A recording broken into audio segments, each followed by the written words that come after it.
तो प्यारे बच्चों, आज का टॉपिक क्या है? इंग्लिश लिटरेचर में आए हुए कुछ ऐसे इंपॉर्टेंट कंसेप्ट जो आपके बोर्ड एग्जाम से बहुत रिलेट करेंगे। हम लोग चालू करते हैं प्रोज से। आपकी प्रोज बुक का नाम क्या है? First flight. ठीक है, तो फर्स्ट फ्लाइट के एक चैप्टर है जिसका नाम है नेल्सन मंडेला। आप लोगों ने पढ़ रखा होगा नेल्सन मंडेला। इस टॉपिक से कुछ कंसेप्ट्स पर हम लोग बात करेंगे और उसको एक्सप्लेनेशन के साथ पढ़ेंगे। ठीक है, तो उसको एक्सप्लेन भी करेंगे। तो हमारा फर्स्ट पॉइंट है, देखो नेल्सन मंडेला ने एक बात बोली थी, ग्रेटेस्ट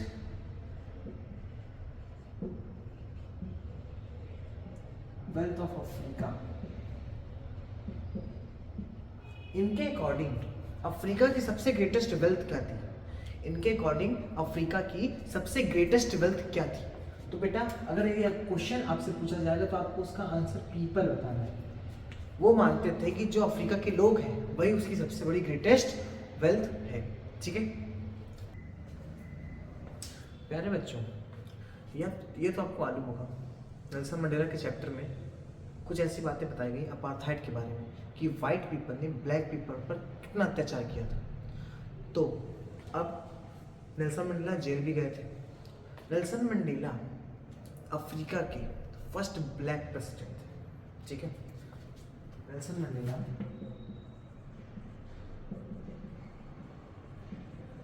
अफ्रीका के फर्स्ट ब्लैक प्रेसिडेंट। ठीक है, डेमोक्रेटिक इलेक्शंस हेल्ड हुए थे। ठीक है, और कब हुए थे?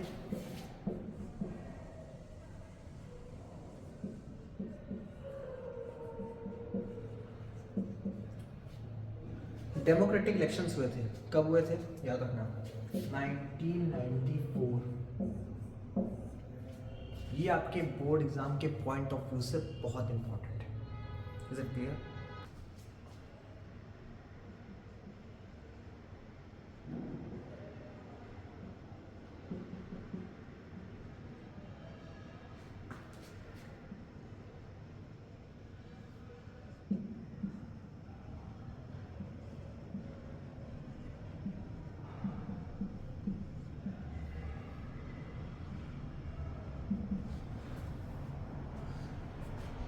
अच्छा, नेल्सन मंडेला ना अपने लोगों के लिए आज़ादी लेकर के आए थे, ये सब आप जानते हैं। अच्छा, आज़ादी लाए किससे थे? अपार्थाइड से।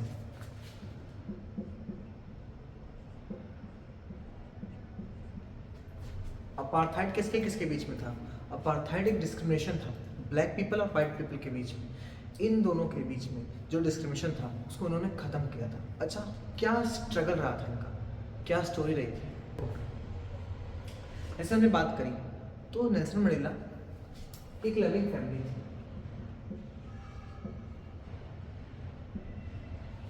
नेल्सन मंडेला की एक लविंग फैमिली थी। ठीक है, उन्होंने उस लविंग फैमिली को छोड़ दिया, उस लविंग फैमिली को छोड़ दिया। ठीक, उसके बाद मांग रखी, किस चीज़ की मांग रखी? इक्वालिटी की। अच्छा, जब उन्होंने इक्वालिटी की मांग रखी तो वो तो पूरी नहीं हुई, लेकिन उनको एक आउटलॉ घोषित किया गया, जैसे बोलते नहीं भगौड़ा टाइप का। तो उनको एक आउटलॉ घोषित कर दिया गया। He was declared as an outlaw. ठीक है, उसके बाद अब जैसे आपको पता था, शायद आपने 9th क्लास में हिस्ट्री में पढ़ा होगा कि अगर कोई वाइट पीपल के खिलाफ जाता था, ठीक है, तो उसको या तो जेल में डाल दिया जाता था या तो उसको मार दिया जाता था। ठीक, तो इनको जेल में डाल दिया गया था और इन्होंने 27 ईयर्स की, याद रखना 27 ईयर्स की। एक और बात, अगर आपको ये नहीं याद है कि कितने साल तक के लिए जेल गए थे तो ईयर मेंशन मत करना, केवल ये बात डाल देना अपने क्वेश्चन पेपर में, क्वेश्चन के आंसर में कि he was sent to jail. अगर आपको कंफर्म नहीं याद है 28 है कि 29 है, ये बात मेरी याद रखना। अगर 27 आपको कंफर्म याद है तभी लिखना। ठीक है, इसके मार्क्स कट सकते हैं अगर आपने गलत लिख दिया तो। नहीं याद है कोई बात नहीं, केवल ईयर्स लिख दो। He was sent to jail. ठीक है, जेल भेजने के बाद, अच्छा जेल में जब भी गए थे सबसे आइसोलेट कर दिए गए थे, अलग कर दिए गए थे और जेल भेजा गया था। और जेल में ये और इनके कंपेनियन जो साथी थे इनके, ठीक है, उनको टॉर्चर किया जाता था। ये भी बात लिखना अगर ये पूछा जाए, इनकी जो जर्नी रही थी, इनकी जो भी जर्नी रही थी वहाँ पर जेल में इनको टॉर्चर किया जाता था। इनकी एक लविंग फैमिली थी, लविंग फैमिली छोड़ दी थी इन्होंने, ठीक है। क्यों? क्योंकि इनको इक्वालिटी चाहिए थी। भैया ये भी जी सकते थे ना नॉर्मली कि हमारी फैमिली है, लेकिन इनको आज़ादी चाहिए थी, अपने लोगों के लिए आज़ादी चाहिए थी। इक्वालिटी फॉर पीपल, अपने लोगों के लिए इनको आज़ादी चाहिए थी, अपने लोगों के लिए आज़ादी चाहिए थी। तो आज़ादी की मांग रखने पर इनको आज़ादी नहीं मिली, इनको एक आउटलॉ घोषित कर दिया गया। आउटलॉ घोषित करने के बाद ये 27 साल के लिए जेल भी भेजे गए। वहाँ पर इनके दोस्तों का, इनके साथी का क्या होता था? टॉर्चर होता था। अच्छा स्टूडेंट्स, और हाँ, इतना सब कुछ सहने के बाद, पूरा इतना सब कुछ सहने के बाद भी इनका जो साहस था यानी करेज, वो डगमगाया नहीं। अच्छा, अगर आपको बार बार कोई चीज़ बताया जा रहा है कि ये नहीं करना, ये नहीं करना, आपका कोई साहस तोड़ने की कोशिश कर रहा है, आपका करेज तोड़ने की कोशिश करी जा रही है, लेकिन आपका साहस तब भी ना टूटे, आप बिल्कुल स्ट्रांग बने रहो, तब वहाँ पर हम लोग एक कीवर्ड का यूज़ करते हैं, अनडॉन्टेड।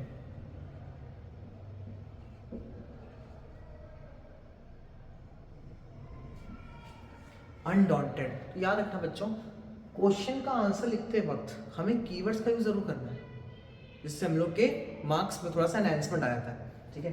अनडॉन्टेड करेज, अनडॉन्टेड करेज। अब इतना सब होने के बाद भी इनका साहस नहीं डगमगाया, बेचारे भूखे रहते थे, सब कुछ होता था, लेकिन तब भी इनका जो साहस था ना, वो डगमगाया नहीं। और ऐसे करके उन्होंने क्या किया? फ्रीडम, अपने लोगों को लाइबरेट कर दिया था। अच्छा, लाइबरेट का मतलब क्या होता है? लाइबरेट का मतलब होता है आज़ाद कर दिया था, याद रखना, ठीक है। ये बात थी नेल्सन मंडेला के लिए। स्टूडेंट्स, एक और क्वेश्चन था लैंचो से रिलेटेड। अच्छा, क्वेश्चन ये था कि लैंचो जो था ना, जब उसको लेटर मिला था तो गुस्सा क्यों था? लेटर जब उसको मिला था तो गुस्सा क्यों था? अच्छा, लेटर में उसने डिमांड काय की रखी थी? डेफिनेटली पैसों की। 100 पेसोस की रिक्वायरमेंट थी उसको, उसने 100 पेसोस की डिमांड रखी थी, लेकिन जब उसको लेटर मिला था तो उसमें केवल और केवल 70 पेसोस थे। सबसे पहले उसने काउंट किया था मनी, जब काउंट किया था तो उसको याद था कि हमने डिमांड की थी 100 पेसोस की, लेकिन उसको मिले केवल 70 पेसोस थे, केवल 70 पेसोस उसको मिले थे, ठीक है। अब God could not make such mistake, according to him God could not make such a mistake, मतलब गॉड जो थे वो ऐसी मिस्टेक कर ही नहीं सकते थे। उसको इतना भरोसा था भगवान के ऊपर कि उसको लगता था भगवान ऐसी गलती कर ही नहीं सकते। तो उसको लगता था कि मेरे जो 30 पेसोस बचे ना, 70 पेसोस उसके पास मिल गए थे, ठीक है। वो कैसे आए थे वो कहानी में मेंशन है, ठीक है, लेकिन यहाँ पर हमें उस चीज़ को मेंशन नहीं करना है, ठीक है। तो हमने 30 पेसोस को देखा कि उसको लगा 30 पेसोस मेरे किसी ने चुरा लिए। और लेटर किसके थ्रू आया था? पोस्ट ऑफिस के थ्रू आया था, है ना, पोस्ट लेटर के थ्रू आया था। तो जो लेटर आया था पोस्ट ऑफिस के थ्रू आया था, तो उसको लगता था कि जो पोस्ट ऑफिस के एम्प्लॉयज़ है ना, उन्होंने ऐसा काम किया है। उसको लगता था कि उन्हीं में से किसी ने 30 पेसोस उसके ले लिए हैं और बचे हुए 70 पेसोस उसके पास आ गए, ठीक है। एक चीज़ उसमें मेंशन करी गई थी इस क्वेश्चन में। आई होप आपको ये क्वेश्चन क्लियर होगा, बहुत इंपॉर्टेंट क्वेश्चन है। अच्छा, एक और कंसेप्ट है जो बहुत इंपॉर्टेंट है लेंचो के चैप्टर से, क्या था? सिंगल होप, एक ऐसी एकमात्र उम्मीद थी, वो क्या थी? लेंचो के लिए एक ऐसी मात्र उम्मीद थी, वो क्या थी? जो फैमिली ऑफ लेंचो की जो फैमिली थी ना, अब आपको पता है कि जो हेल था, हेल स्टॉर्म आया था ना, बारिश के बाद हेल स्टॉर्म, उसने पूरी फील्ड को डिस्ट्रॉय कर दिया था। तो क्या एक उम्मीद बची थी लेंचो की फैमिली के लिए? एक सिंगल होप क्या बची थी? आइए जानते हैं। अब सबसे पहले इस क्वेश्चन को स्टार्ट करने से पहले आपको उसमें बताना पड़ेगा, क्या जो लेंचो की फील्ड्स थी वो डिस्ट्रॉय हो गई थी किससे? हेल से, मतलब क्या हेल स्टॉर्म से जो लेंचो की फील्ड थी वो डिस्ट्रॉय हो गई थी, खत्म हो गई थी पूरी तरीके से, ठीक है। अब मात्र एक उम्मीद बची थी, वो थे भगवान। क्या? Only hope was God. According to Lencho केवल भगवान से इतनी प्रार्थना करता है कि भैया अब आप ही मेरा सहारा हो, ठीक है। तो उसने क्या किया? गॉड को एक लेटर लिखा था, जिस नाम से चैप्टर भी है, लेटर टू गॉड। गॉड को एक लेटर लिखा था, ठीक है, और उसमें डिमांड किए थे 100 पेसोस, 100 पेसोस डिमांड किए थे। पेसोस वहाँ की करेंसी थी, ठीक है, हम बता चुके हैं, ठीक है। अब 100 पेसोस डिमांड किए थे कि मुझे 100 पेसोस की नीड है ताकि मैं अपनी फैमिली का ध्यान रख सकूँ। तो स्टूडेंट्स, हमारा नेक्स्ट चैप्टर है एने फ्रैंक। एने फ्रैंक आपने पढ़ रखा होगा। अच्छा, एने फ्रैंक में क्वेश्चन था, क्या क्वेश्चन था? व्हाट डज एने राइट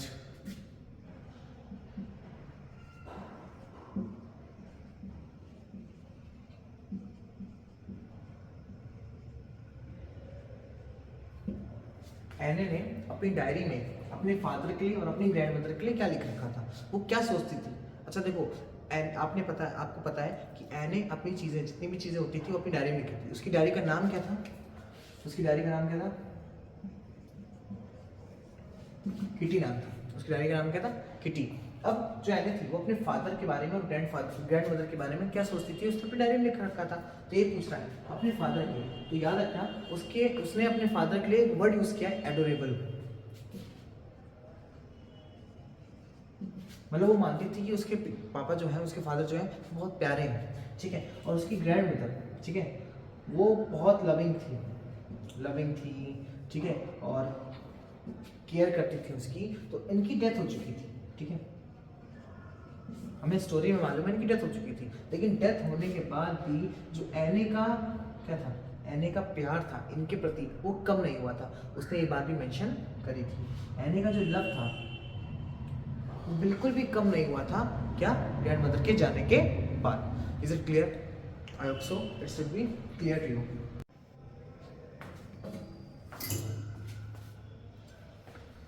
तो प्यारे बच्चों, अब एने का सेकंड क्वेश्चन देखो क्या है।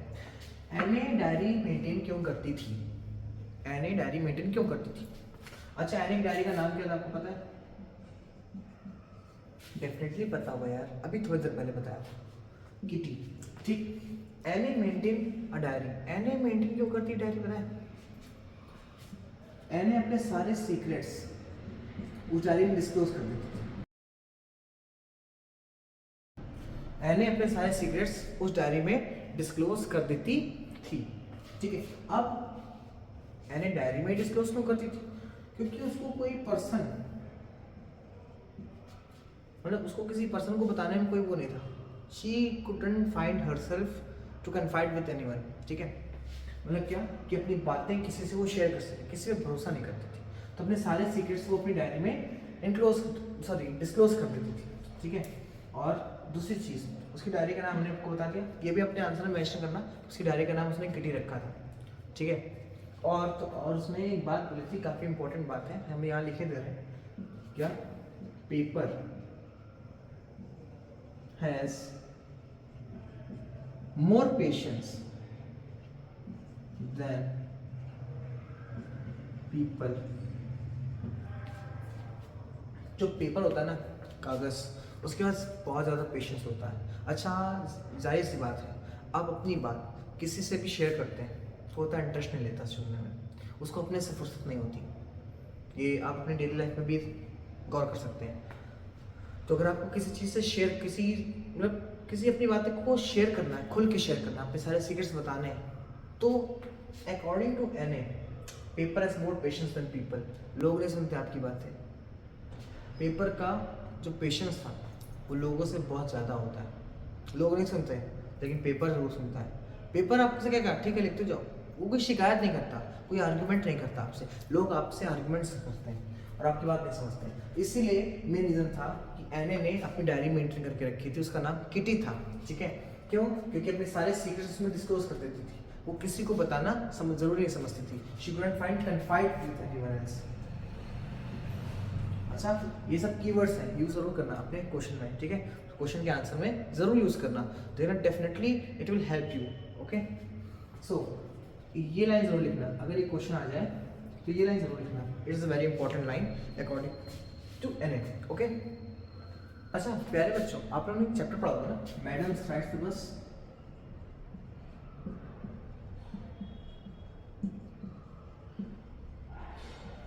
अच्छा, इस चैप्टर में एक लड़की थी जिसका नाम क्या था, वाली।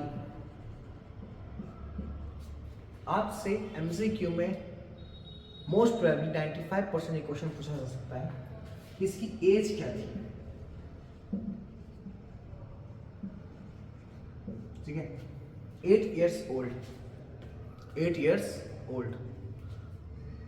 अब आपसे क्वेश्चन जरूर पूछा जा सकता है। स्टूडेंट्स, आपको मैं एक और बात बताता हूँ।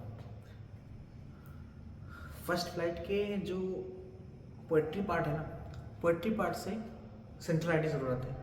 सेंट्रल आइडिया में हम फर्स्ट की स्टार्टिंग के 2 पोएम्स बता दे रहे हैं। पहली, एक तो डस्ट ऑफ स्नो और एक फायर एंड आइस।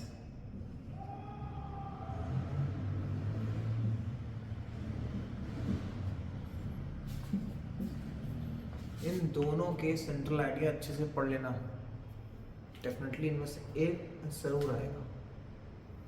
ज़रूर मतलब ज़रूर, हम 100% श्योर हैं। सो कल आपका एग्ज़ाम है। अब मोस्ट प्रोबेबली कुछ बच्चे देख लेंगे, कुछ बच्चे नहीं देख पाएंगे, कोई बात नहीं। मेरे सभी प्यारे स्टूडेंट्स को, मेरे सभी वॉरियर्स को इंग्लिश एग्ज़ाम के लिए all the best. Love you all.